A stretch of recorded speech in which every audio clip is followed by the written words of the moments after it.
Kemudian kalian bisa lihat di slide 12 itu mengenai peranan materi genetik dalam penentuan sifat. Materi genetik ini sangat berperan penting dalam menentukan sifat seseorang. Misalnya bentuk warna kulit, bentuk rambut. Misalnya rambut ada yang berbentuk keriting, ada yang berbentuk lurus, ya. Kemudian bentuk wajah seperti yang ada di contoh pada slide PPT, yaitu bentuk telinga. Jadi kalau di PPT ini di gambar 3.7 bisa kalian lihat di sini ada tipe perlekatan telinga. Untuk bagian A yaitu memiliki tipe perlekatan telinga terpisah dengan genotip yang pertama di sini bergenotip G besar ya, kalian lihat di keterangannya. Kemudian ada juga yang bergenotip G besar G kecil. Untuk yang poin B di sini yaitu memiliki tipe perlekatan telinga melekat ya, dengan genotip G kecil dan G kecil.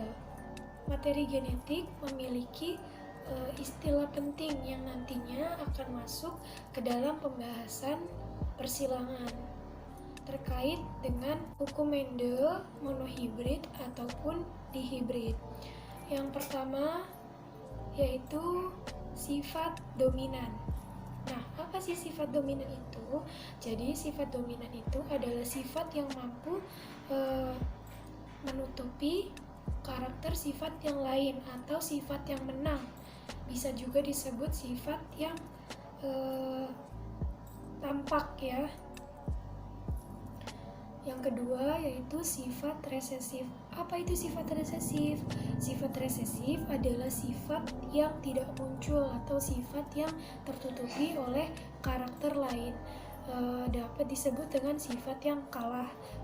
Kalau misalkan yang tadi itu kan sifat dominan adalah sifat yang menang. Nah, kalau sifat yang resesif itu kebalikannya, berarti sifat yang kalah. Ini supaya kalian mudah mengingat. Kemudian yang ketiga yaitu ada fenotip. Nah, fenotip ini apa? Fenotip itu adalah ekspresi gen. Jadi, gen akan diekspresikan ke dalam bentuk, misalnya memiliki rambut panjang, rambut lurus, kemudian wajah oval, bentuk telinga atau perlekatan telinga terpisah ataupun melekat seperti itu. Sedangkan untuk genotip yaitu adalah kode gen, di mana sifat keturunan yang tidak tampak dan berupa kode gen atau alel. Seperti tadi misalnya genotip G besar, artinya dia memiliki sifat dominan. Seperti itu.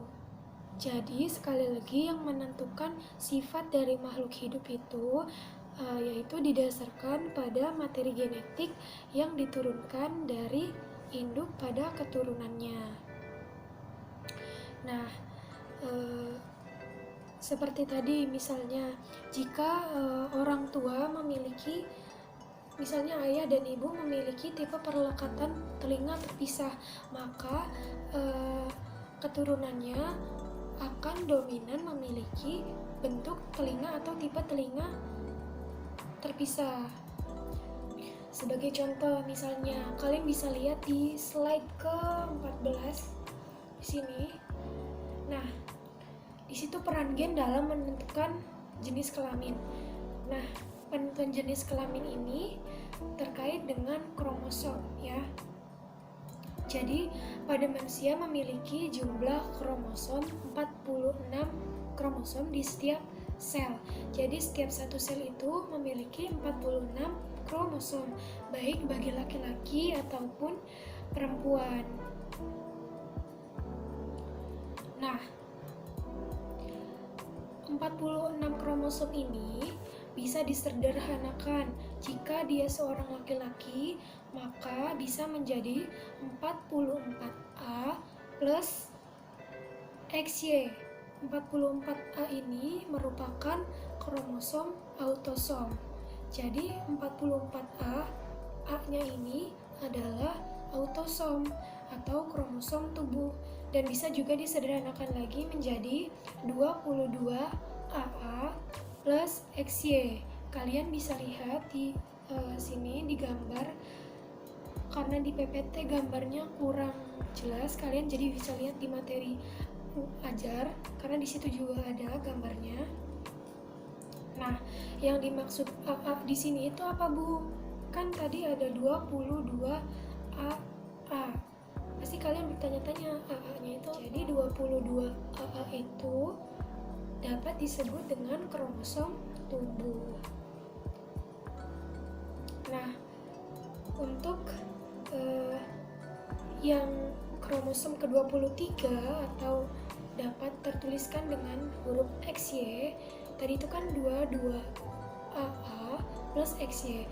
Nah, yang XY-nya ini itu adalah kromosom gonosom atau kromosom kelamin. Jadi untuk menentukan jenis kelamin, apakah dia itu perempuan ataukah dia itu laki-laki.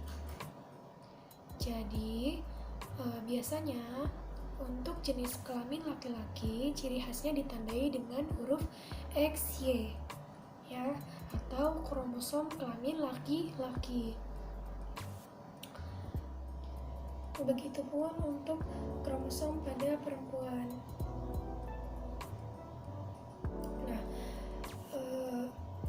tanda AA di sini itu apa, Bu? Jadi AA itu adalah homolog yang menandakan bahwa kromosom itu berpasangan, ya. Nah, kemudian kita ke slide 15 atau slide terakhir. Dari permasalahan mengenai kromosom tadi, maka akan muncul istilah gamet. Nah, sebelumnya kalian silakan lihat di gambar 3.9 mengenai diagram kromosom perkawinan laki-laki dengan perempuan. Kalian lihat di situ gamet, ya. Di situ ada gamet. Sini Ibu sediakan PPT-nya. Oke. Nah, gamet di sini berarti gamet sel sperma dan juga gamet sel ovum. Nah, gamet sel sperma ini adalah gamet yang terdiri dari separuh kromosom laki-laki. Ya, jadi kalian bisa lihat di gambar di situ gamet dapat menghasilkan, untuk yang sel sperma ya, itu 22A plus X atau Y, dan juga bisa menghasilkan untuk gamet sel ovum menghasilkan 22 plus X atau X. Jadi kalau misalkan 22A plus XY berarti filial atau anaknya itu keturunannya adalah laki-laki. Sementara jika gamet yang dihasilkan adalah 22A plus XX, berarti anaknya atau keturunannya adalah perempuan atau wanita. Seperti itu. Nah, jadi sekian materi yang dapat Ibu sampaikan kali ini. Ibu sangat mohon maaf apabila masih banyak sekali kekurangan pada saat Ibu menyampaikan materi, karena kita sama-sama belajar. Ibu akhiri, wabillahi taufiq wal hidayah. Wassalamualaikum warahmatullahi wabarakatuh.